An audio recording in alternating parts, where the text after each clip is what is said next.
Thank you so much for joining us at 5 o'clock. We continue to follow the breaking news. The details here: a Dearborn County high school student died in a car crash on his way to school this morning. That is according to a letter the superintendent sent to parents.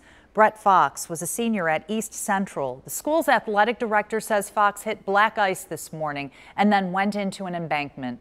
Fox was a star football player who signed with Thomas More University earlier this month.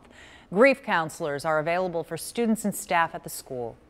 Meanwhile, friends and family are mourning the loss of a 10-year-old Mason girl who passed away Wednesday after she was diagnosed with two things: the flu and strep throat. This is the second flu-related death in our area this year. A 3-year-old boy died from influenza in Highland County earlier this month. 9 on your side's Kate Flexter spoke to those who knew the girl in Mason.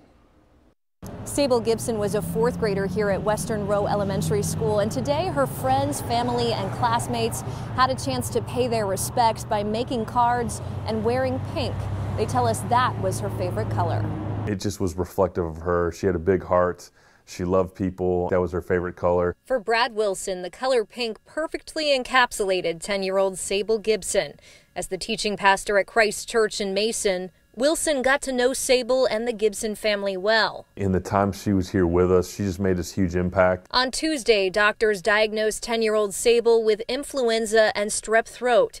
Later that day, she went into cardiac arrest and died Wednesday after she was transported to Cincinnati Children's Hospital Medical Center. It's just heartbreaking because there's no words for it. In a Facebook message, Sable's mother, Holly, told us Sable was the sweetest, kindest, wittiest 10-year-old you would ever meet. Her laugh was contagious. Sable was the youngest of 6 kids. Our whole community just wants them to feel the love we have for them as they walk through this difficult journey. Mason City Schools spokesperson Tracy Carson says this was a shock in what has actually been a very typical flu season for the area. Last year was a bigger year for us for flu, actually even in the county and the region.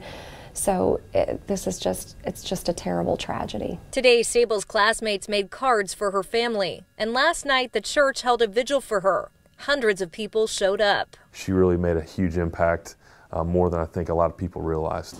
The district did have counselors on hand today to speak to students in need. They also had teachers start out the day by explaining what happened. Reporting in Mason, Kate Flexter, 9 on your side.